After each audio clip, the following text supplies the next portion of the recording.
है। अब बात करते हैं आगे की साइड में ग्रीन फ्यूल की। ठीक है, नेक्स्ट ग्रीन फ्यूल। तो ग्रीन फ्यूल क्या होता है? ग्रीन मतलब तुम्हें पता है हरियाली। ग्रीन मतलब हरियाली, हरियाली मतलब ट्री। क्या होता है? ट्री। और ट्री इन्वायरमेंट के लिए अच्छे होते हैं नहीं होते हैं? होते हैं। तो फ्यूल ऐसा फ्यूल जो इन्वायरमेंट को ज़्यादा पोल्यूशन है ना करे, इन्वायरमेंट को ज़्यादा पोल्यूटेड है ना करे। अच्छा, पेट्रोल होता है ना, पेट्रोल। पेट्रोल पेट्रोल तुम्हें पता है जलेगा तो क्या निकलेगा? CO2 निकलेगी, नहीं निकलेगी?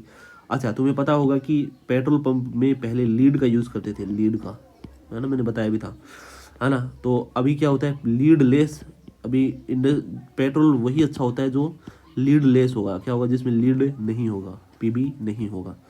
अब बात कर रहे हैं अपन ग्रीन फ्यूल की, है ना। तो ग्रीन फ्यूल वास्तव में क्या होता है, ग्रीन फ्यूल कहाँ से बनता है, ये सारी चीज़ें, इसकी ज़्यादा डिटेल नहीं है अपने पास, पर अपन को थोड़ी सी बातें सीख लेनी होती है। वास्तव में fuel obtain from plastic waste. देखो, प्लास्टिक बनाने वाली इंडस्ट्री होती है ना, उसमें ऐसा वेस्ट निकलता है जो ग्रीन फ्यूल बनाता है। क्या बनाता है? ग्रीन फ्यूल बनाता है। अच्छा, ग्रीन फ्यूल ऐसा फ्यूल जो इन्वायरमेंट को ज़्यादा नुकसान नहीं पहुंचाएगा। ठीक है ना।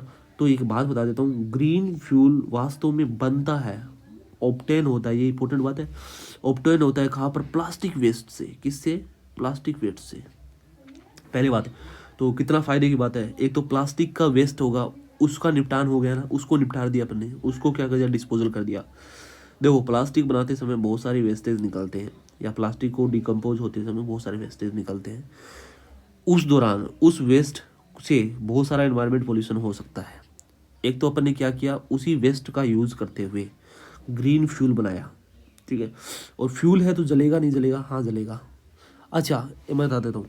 जलने के लिए फ्यूल का निकाला जाता है ऑक्टेन, ऑक्टेन रेटिंग। क्या निकाला जाता है? कोई भी फ्यूल अच्छा जले, कोई भी फ्यूल कितना अच्छा है, कोई भी फ्यूल कैसा है, उस कैसा है, उसका आउटपुट कितना है, मतलब कितना वेस्ट अपन डालें अंदर की साइड, है ना, और कितना वो एनर्जी देगा, है ना, वो निकाला जाता है ऑक्टेन रेटिंग से। किससे निकाला जाता है? ऑक्टिंग रेटिंग। ऑक्टेन रेटिंग एक वर्ड है। ठीक है। ऑक्टेन मतलब जिसका ऑक्टेन कंप्लीट हो। ऑक्टेन मतलब कंप्लीट होगा, वो स्टेबल होगा। इसका मतलब ये वर्ड का मीनिंग समझने की कोशिश करना। ऑक्टेन रेटिंग का मतलब होता है ऐसा फ्यूल जिसकी ऑक्टेन रेटिंग बहुत कम है तो वो फ्यूल अच्छा फ्यूल नहीं माना जाएगा, और जिसकी बहुत ज़्यादा है वो फ्यूल अच्छा फ्यूल माना जाएगा। जैसे बात करूँ पेट्रोल और हाइड्रोजन में कौन अच्छा फ्यूल होता है, तो हाइड्रोजन की ऑक्टेट रेटिंग ज़्यादा होती है, और हाइड्रोजन एक पेट्रोल के कंपेरेटिव बहुत अच्छा फ्यूल माना जाता है। ठीक है ना। तो यही रीज़न है कि ऑक्टेट रेटिंग से ही अपन पता लगाते हैं कि फ्यूल कितना अच्छा है। तो वास्तव में जो ग्रीन फ्यूल होता है ना, वो वास्तव में प्लास्टिक के वेस्ट से बनता है, और उसका ऑक्टेट रेटिंग क्या होती है? बहुत ज़्यादा हाई होती है। इसलिए ग्रीन फ्यूल एक अच्छा फ्यूल होता है। ठीक है ना। It contain no lead. हाँ देखो, देखो ग्रीन फ्यूल कभी भी लीड नहीं रखता, PB नहीं रखेगा। जब PB नहीं रखेगा तो एक बात बताओ मेरे को, क्या प्लम्बस की ऑक्साइड बनेगी क्या एनवायरनमेंट में? नहीं। तो क्या कार्सिनोजेनिक इफेक्ट आएगा क्या? नहीं। तो नो लीड, लीड को नहीं रखेगा। तो ठीक है ना, ये चीज़ इंपॉर्टेंट है। And is known as a green fuel. Green fuel की क्या क्या बात तुम्हें इंपॉर्टेंट है याद रखनी है। पहली बात तो ये किससे बनता है, तो प्लास्टिक के वेस्ट से बनता है। दूसरा, इसका ऑक्टेट रेटिंग क्या होती है? हाई होती है। तो तीसरा, इसके अंदर लीड नहीं होती है, तो ये अच्छा फ्यूल होता है। ठीक है ना। ग्रीन फ्यूल के लिए 3 बातें याद रखनी है। चलो अब बात करते हैं बायोगैस। बायोगैस क्या होती है? तो बायोगैस तो होती है क्या, आपको पता है ना, मीथेन।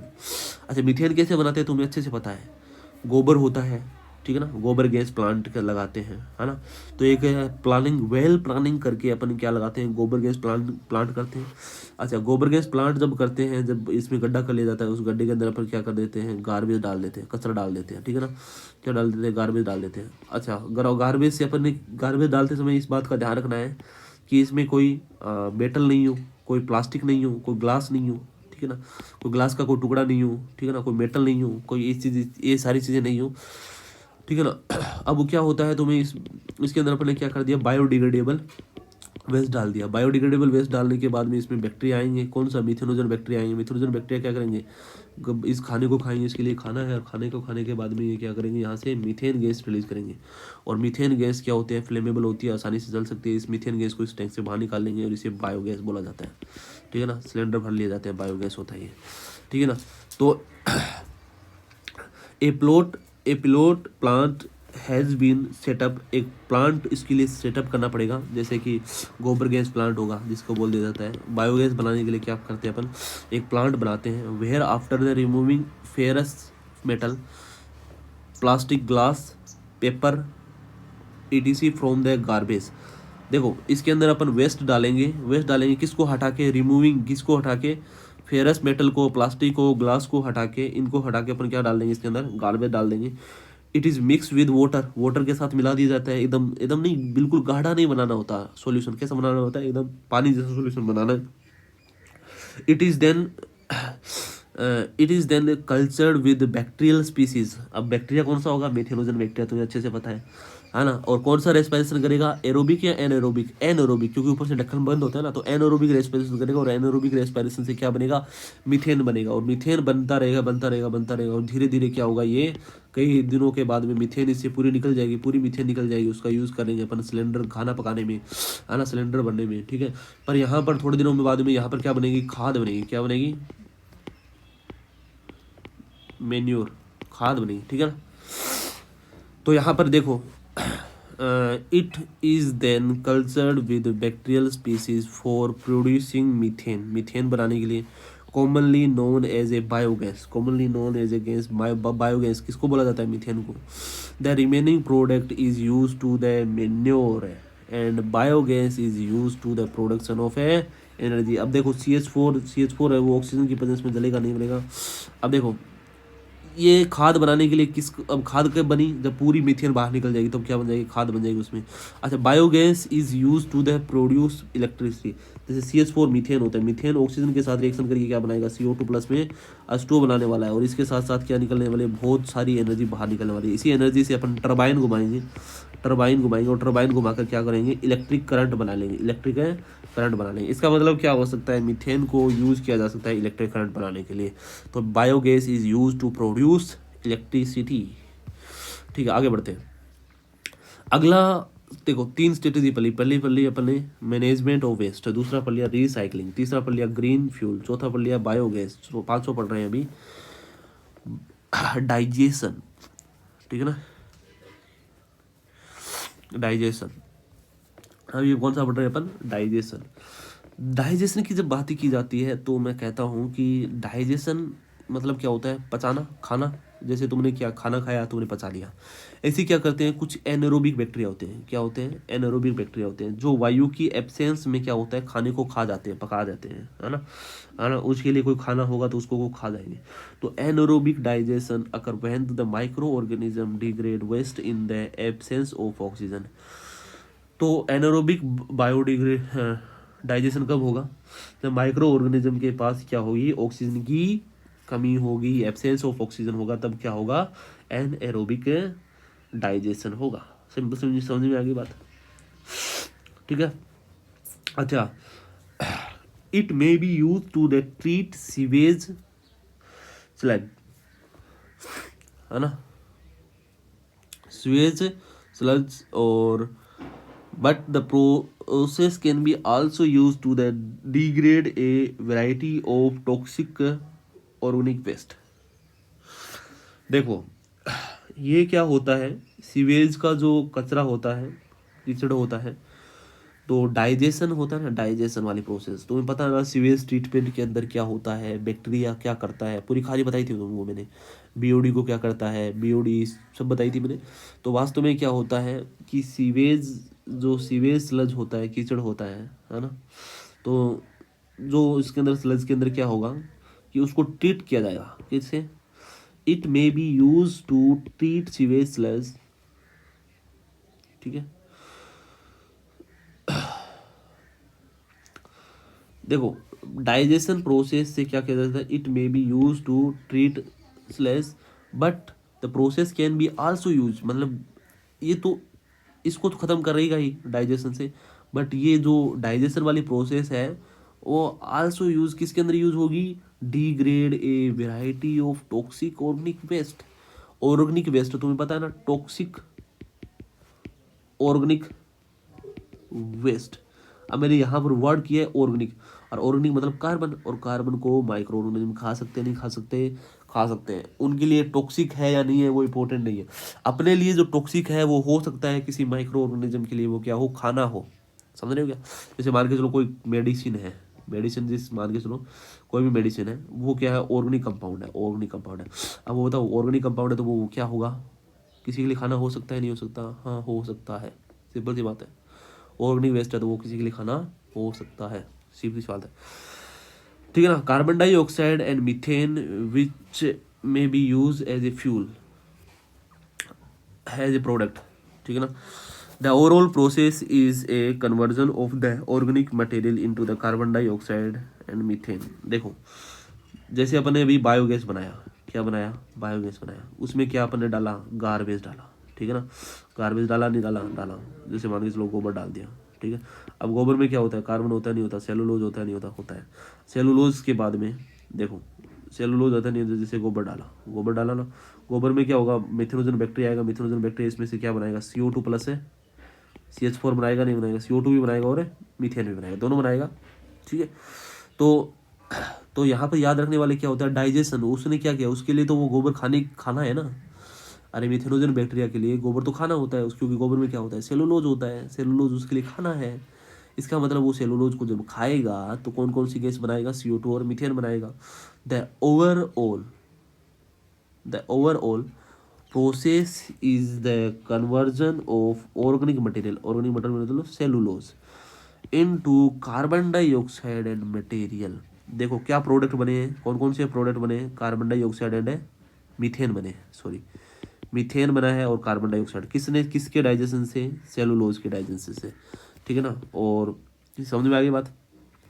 क्या इन दोनों को दोनों के मिक्सर जब अपन बायोगैस बनाते हैं, बायोगैस बनाते हैं तो बायोगैस कंटेनर में क्या क्या चीज़ निकलेगी, तो CO2 भी निकलेगी और मीथेन भी निकलेगी। क्या इसको जलाया जा सकता है, नहीं जलाया जा सकता, जलाया जा सकता है। CH4 और CO2 के मिक्सर को जलाया जा सकता है, नहीं जलाया जा सकता, इसके मिक्सर को जलाया जा सकता है, क्योंकि CO2 तो नहीं जलेगा पर CH4 तो जलेगा ना। तो CH4 प्लस CO2 के मिक्सर को जलाया जा सकता है, नहीं जलाया जा सकता, जलाया जा सकता है। अच्छा, सेलुलोज को जब मिथेनोजन बैक्टीरिया के कंपैरिजन करेंगे तो यहाँ पर CO2 प्लस मीथेन बनेगा और इसके मिक्सर को जलाया जा सकता है। तो देखो यहाँ पर एक बहुत बेहतरीन कंफ्यूजिंग लाइन लिख रखी है, carbon dioxide and methane which may be used as a fuel, which may be used as a fuel। अब तुम तो कहोगे कि कार्बन डाइऑक्साइड तो सर जलता ही नहीं है, तो ये बात नहीं है, यहाँ पर थोड़ा सा चेंजेस है। देखो उल्टा पढ़ना स्टार्ट करो, यहाँ से पढ़ना स्टार्ट करना, इसको यहाँ तक पढ़ना, फिर यहाँ ऊपर वाली लाइन आना, ठीक है ना। तो यहाँ पढ़ना, the overall process is conversion of organic waste cellulose carbon dioxide and methane, सही बात है। अब देखो कौन कौन से प्रोडक्ट बने, कार्बन डाइऑक्साइड एंड मीथेन, ये दो प्रोडक्ट बने या नहीं बने, ठीक है। तो देखो यहाँ पर पढ़ना, इसके बाद में पढ़ना, carbon dioxide and methane which are may be use as a fuel are a products, मतलब जो प्रोडक्ट है किसके, सेलुलोज के रिएक्शन से, सेलुलोज के ऊपर किसने काम किया, सेलुलोज के डाइजेशन से क्या बनेगा, मीथेन और CO2 बनेगा, मीथेन और CO2 बनेगा। मीथेन किसने बनाया, मिथेनोजन बैक्टीरिया ने, CO2 किसने बनाया, मिथेनोजन बैक्टीरिया ने, ठीक है ना। ये हो गया डाइजेशन वाली बात, ठीक है। अब बात करते हैं डंपिंग, किसी को दबा दे, जैसे एक बॉडी होती है ना, कोई की डेड बॉडी होती है, उसको दबा दिया जाता है, डंप किया जाता है ताकि वो उसको माइक्रो ऑर्गेनिज्म उस जमीन के अंदर इसको खा ले और पूरा उसको डाइजेस्ट कर ले, ताकि इन्वायरमेंट में कहीं कोई डिजीज ना फैले, कोई बीमारी ना फैले। तो ऐसे क्या होता है, बहुत सारी डंपिंग की जाती है। ऐसे ही क्या होता है, बहुत सारे बायोडिग्रेडेबल मटेरियल होता है, उनकी डंपिंग कर दी जाती है। और ऐसे बहुत सारे मटेरियल होता है जिनका जैसे नॉन बायोडिग्रेडेबल होता है ना, उनका भी डंपिंग की जाती है। जैसे रेडियो एक्टिव मटेरियल होता है ना, उनको क्या होता है, आयोडीन से बने हुए या लीड से बने हुए, PB से बने हुए क्या होते हैं, डब्बों में भर के ज़मीन की गहराई में दबा दिया जाता है। अगर वो मान के चलो कई लाखों साल के बाद में वो लीकेज हो गए तो ज़मीन का पानी क्या होगा, रेडियो एक्टिवेटेड हो जाएगा, वही ज़मीन का पानी होगा, अपन खाएंगे पिएंगे तो क्या हो जाएगा, अपन भी क्या होंगे, अपने अंदर भी क्या होंगे, डिजीज होना स्टार्ट हो जाएगी। तो डंपिंग एक कोई सही तरीका नहीं है। डंपिंग से वाटर पोल्यूशन होता है, जो ज़मीन के अंदर जो होता है ना, है ना। तो जियो वाटर पोल्यूशन होता है, जो ज़मीन के अंदर उपस्थित पानी होता है वो क्या होता है, पानी पोल्यूशन हो जाता है, वाटर पोल्यूशन हो जाता है। समझ रहे हैं मेरी बात को। तो नॉर्मली क्या होता है अभी थोड़ी बहुत इसकी गहराई से बातें करते हैं, तो सुनने की समझने की कोशिश करना। जो ocean dumping of sewage sludge has been widely practiced in the sea around the world। देखो नॉर्मली क्या मैं तुम्हें बताता हूँ, मैं सी डंपिंग की जाती है, ओशन डंपिंग की जाती है। ओशन डंपिंग मतलब क्या होता है, पानी के अंदर डंप कर दिया जाता है, पानी के अंदर डंप कर दिया जाता है, पानी के अंदर डाल दिया जाता है। क्योंकि तुम्हें लोगों को लगता है कि समुद्र कितने हैं, बताओ 70% है ना। तो 70% है, उसके अंदर क्या कर दिया जाता है, वेस्ट डाल दिया जाता है, वेस्ट को डंप कर दिया जाता है ना। अब तुम्हें पता है डंप कर दिया जाता है। अब देखो कुछ साल पहले क्या हुआ थी, डंपिंग हुई थी समुद्रों के अंदर। अब वो लहरों के साथ क्या हुआ, वो डंपिंग की वजह से लहरों के साथ ही क्या हुआ, वो जो कचरा समुद्रों के अंदर डंप किया गया था, वो वास्तव में क्या हुआ, लहरों के साथ वापस ज़मीन पे आ गया। ठीक है ना। तो वास्तव में ओशन डंपिंग कोई एक सही इलाज नहीं है, क्योंकि लोगों को लगता है कि 70%, क्योंकि ज़मीन तो कितनी है इस अर्थ पे, ज़मीन कितनी है, लगभग 30% ज़मीन मान लो तुम, 30% ज़मीन है। अगर ज़मीन पर अपन रहते हैं तो अपन तो रहते नहीं ना, पानी के अंदर तो रहते नहीं। तो उन लोगों ने क्या सोचा कि ओशन के अंदर क्या करते हैं, वेस्ट को डंप कर देते हैं। तो समुद्र तो बहुत बड़ा है, तो अपने आप उसके अंदर डाइजेशन हो जाएगा, क्योंकि पानी के अंदर बहुत जल्दी, पानी के अंदर क्या होता है, बहुत जल्दी चीज़ नष्ट होती है। क्योंकि तुम्हें पता है कि पानी के अंदर मेटाबॉलिक रिएक्शन जल्दी चलती है। ठीक है ना। तो वहाँ के जो वेस्ट होंगे, बायोडिग्रेडेबल वेस्ट होंगे, वो उनको मछलियाँ खा लेगी, है ना। ऐसे ऐसे करते करते मतलब समझो ना, कोई भी चीज़ बैक्टीरिया खा लेंगे। तो ये क्या होता है कि पानी के अंदर क्या होता है, डिग्रेडेशन प्रोसेस जल्दी चल जाती है, डम, है ना। इसलिए क्या लोगों ने सोचा कि पानी के अंदर क्या डाल देते हैं, अपने डंप कर देते हैं चीज़ों को। तो ओशन डंपिंग, है ना, तो वास्तव में की गई, पर वास्तव में इसका कोई ज़्यादा बेनिफिट नहीं मिला। तो ocean dumping of sewage sludge has been widely practised, मतलब बहुत ज़्यादा अच्छे से प्रैक्टिस, बहुत बड़े लेवल पे इसको प्रैक्टिस किया गया, अच्छे से इसको लोगों ने ट्राई करा कि ऐसा करे तो क्या होगा, पर इसका कोई ज़्यादा बड़ा रिजल्ट नहीं मिला। उल्टा जो कचरा फैलाया था वो ज़मीन पे आ गया लहरों के साथ। ठीक है ना। तो ocean dumping of sewage sludge has been widely practised मतलब बहुत ज़्यादा अच्छे लेवल पे प्रैक्टिस किया गया था। कहाँ पर, अराउंड सी सी अराउंड सी, समुद्र के चारों ओर। ठीक है ना। इसी प्रकार क्या होता है, practice of application of sludge to lead increase land in is increase. ठीक है। देखो इसी प्रकार हाउ एवर रुको एक मिनट रुको बस। हाँ, how ever the practice of application of sludge the land is increasing. देखो दो, फिर इसके बाद में देखो समुद्र के अंदर डंपिंग करके देख ली लोगों ने, समुद्र के अंदर डंपिंग करके देखी तो कोई ज़्यादा फायदा नहीं मिला। अब कचरा को डंप करने के लिए दूसरा कोई साधन देखा कि अभी तो समुद्र ने तो एक्सेप्ट नहीं करा, समुद्र ने तो लात मारी और बाहर निकाल दिया कचरे को। समझा ये बात। तो अब इंसानों का दिमाग है, इंसानों ने क्या कर दिया, अभी प्रैक्टिस करनी स्टार्ट कर दी। किसके ऊपर, सलज को कहाँ निपटाने के लिए, लैंड के अंदर, है ना, ज़मीन के अंदर डालना स्टार्ट कर दिया, है ना। जैसे अपन ही भी ऐसे ही करते हैं ना, कि बहुत सारा कचरा होता है तो ज़मीन के अंदर दबा दो, है ना। धीरे धीरे वो ज़मीन क्या हो जाती है, बंजर हो जाती है टाइम के साथ। समझो इस बात को। ठीक है ना। तो सबसे पहले इंसानों ने ट्राई करा समुद्रों को। जब समुद्र ने लात मारी किसको, सीवेज स्लज को, तो वो ज़मीन पे आ गया कचरा वापस से। अब वो हवा में पड़ा है सीधे, हवा में तुम्हें पता है कि अगर खुले में कोई चीज़ पड़ी है लंबे टाइम तक सड़ती है तो वो ज़्यादा पोल्यूशन करती है, वो लैंड पोल्यूशन के साथ साथ एयर पोल्यूशन भी करती है। तो अपन इंसानों ने क्या करा कि यार ये समुद्र तो एक्सेप्ट नहीं कर रहा। ठीक है ना। तो अपन क्या करते हैं, ये भी प्रैक्टिस करते हैं इस चीज़ की, कि देखते हैं कि अगर अपन ज़मीन के अंदर डालेंगे तो क्या इसका कोई असर पड़ेगा क्या। तो वास्तव में इंसानों ने क्या किया, प्रैक्टिस करी कहाँ पर, application to sludge to land increase, मतलब लैंड के अंदर डालना में इंक्रीज करना स्टार्ट कर दिया। स्लज को कहाँ डालना स्टार्ट कर दिया, लैंड के अंदर डालने की प्रोसेस को इंक्रीज कर दिया। द स्लज कंटेन अब तुम्हें पता है ना, जो होता है ना, जो वेस्ट होता है, कीचड़ होता है, स्लज होता है, वो नाइट्रोजन और फॉस्फोरस रखता है। मेनली क्या रखता है, नाइट्रोजन और फॉस्फोरस, है ना, which make it useful as a fertiliser, जो वास्तव में यूजफुल होते हैं एज ए फर्टिलाइजर की तरह। तो नाइट्रोजन कंटेंट रखते हैं, नाइट्रोजन और फॉस्फोरस तुम्हें पता है मिट्टी के अंदर वैसे भी नाइट्रोजन और फॉस्फोरस कम होते हैं। तो ये स्लज होते हैं वो क्या होते हैं, नाइट्रोजन और फॉस्फोरस रखते हैं जो एक फर्टिलाइजर की तरह यूज किए जा सकते हैं। इसीलिए क्या करा लोगों ने, थोड़ा दिमाग लगाया और बोला कि चलो ज़मीन के अंदर डाल देते हैं, नाइट्रोजन और फॉस्फोरस भी बढ़ जाएगा और फर्टिलाइजर की तरह काम करेगा और ज़मीन उपजाऊ हो जाएगी। पर उनको क्या पता था कि लंबे टाइम तक ये बहुत लंबा नुकसान है पहुंचाने वाले हैं। उन्होंने तो शॉर्ट टर्म सोचा कि नाइट्रोजन और फॉस्फोरस है तो ये जो फर्टिलाइजर की तरह यूज डालेंगे तो लैंड के अंदर डालेंगे तो क्या करेगा, ये आसानी से डिस्ट्रॉय हो जाएंगे, पर ऐसा नहीं है ना। Urban areas produce sludge with the high toxic metal content. देखो बहुत सारे जो शहर होते हैं ऐसे ऐसे स्लज बनाते हैं जिसमें हाई टॉक्सिक क्या हो, मेटल कंटेंट हो। So amount of such sludge dump in the way must be carefully control. इसलिए क्या होता है कि जो शहर में निकलने वाला स्लज होता है उसको, उसकी अमाउंट को डंप करते समय बहुत ही अच्छे से कंट्रोल करना बहुत ज़रूरी है। So the amount of such sludge dumped in this way must be careful control. तो इसलिए इसका केयरफुल कंट्रोल करना बहुत जरूरी है। कैसे कैसे केयरफुल कंट्रोल, ऐसा नहीं हो कि सारा का सारा वेस्ट तुमने एक ही जगह डाल दिया मिट्टी के अंदर। तो एक जगह नहीं, मतलब डिस्ट्रीब्यूट करके डालना है। मतलब थोड़ा यहाँ डाल दिया, थोड़ा आगे डाल दो, थोड़ा आगे डाल दो, थोड़ा आगे डाल दो, पूरे एरिया में क्या होगा डाल दो। पूरे एरिया में डालोगे तो क्या होगा, यहाँ पर पोल्यूशन कम होगा, मतलब होगा तो क्या होगा, पोल्यूशन जितना नहीं फैलेगा। मतलब इक्वली डिस्ट्रीब्यूट करके डालना पड़ेगा फिर। तो इसलिए बहुत ज़्यादा अच्छे से डालना पड़ेगा। हाईली टॉक्सिक मेटल कंटेंट होते हैं जो अर्बन कंट्रियाँ, अर्बन होती है ना, अर्बन शहर होते हैं। शहर के अंदर निकलने वाला जो स्लज होता है वास्तव में हाईली टॉक्सिक मेटल कंटेंट होता है, उसका कंट्रोल बहुत ही ज़्यादा, उनका डंपिंग बहुत ही ज़्यादा कंट्रोल तरीके से करना पड़ेगा, ठीक है ना। इसीलिए देखना कोई शहर से आने वाला स्लज होता है उसको जब डंप किया जाता है तो बहुत ही अच्छे, मतलब होता है ना कि बहुत ही सोच समझ के, बहुत ही कैलकुलेशन करके डालना पड़ता है, डंपिंग की जाती है, ठीक है।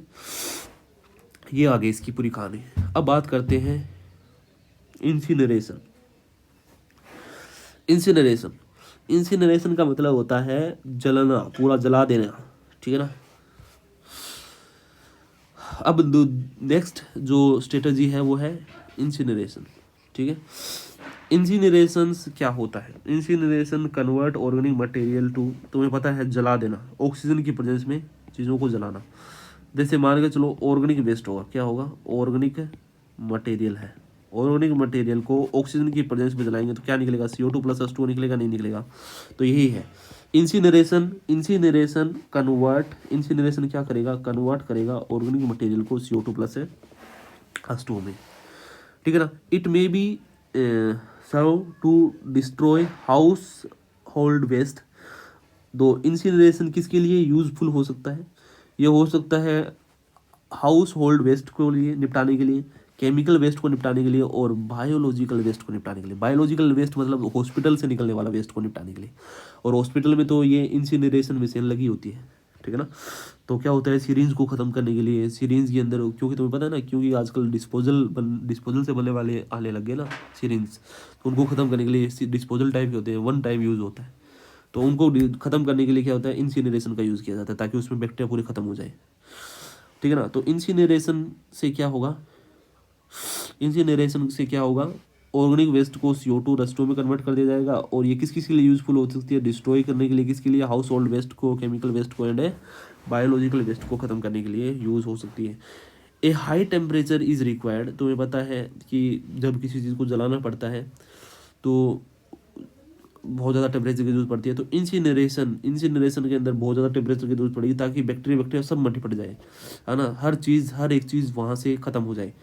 तो a high temperature is required usually in excess of, कितना टेम्परेचर होना चाहिए, 1000 डिग्री सेल्सियस के आसपास होना चाहिए। And plentiful supply of oxygen, मतलब ऑक्सीजन की सप्लाई भी कम नहीं होनी चाहिए, ऑक्सीजन की सप्लाई भी बहुत ज़्यादा होनी चाहिए।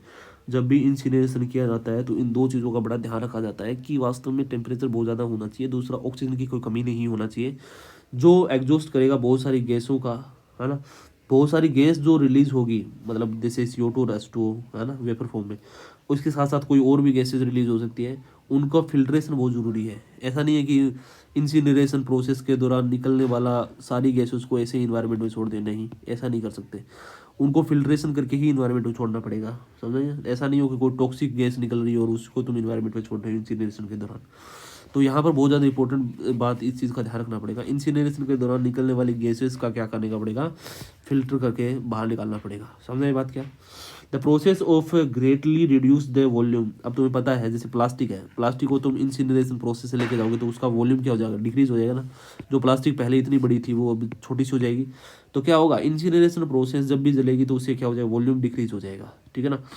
तो अब बनेगा क्या, जब वॉल्यूम डिक्रीज होगा तो क्या बनेगा, अब वो जल जाएगा, पूरा जल जाएगा तो क्या बनेगा, इनऑर्गेनिक एस बनेगा, मतलब इनऑर्गेनिक राख बनेगी, है ना। इसको क्या कर दिया जाता है, डिस्पोज इन द लैंडफिल, मतलब जमीन के अंदर गाड़ दिया जाता है। तो the process greatly reduce the volume of waste and inorganic ash is left behind. पीछे क्या बच जाएगी, इनऑर्गेनिक वेस्ट बचेगी, which is a disposed of as landfill. जमीन के अंदर डाल दिया जाएगा, उसको निपटा दिया जाएगा। ओके, इसी के साथ साथ ये वीडियो अपन ख़त्म करते हैं और आगे की वीडियो भी स्टार्ट करेंगे, ठीक है। इसके बाद में ये लास्ट वीडियो रहेगी और देन ये ख़त्म हो जाएगा चैप्टर। ओके।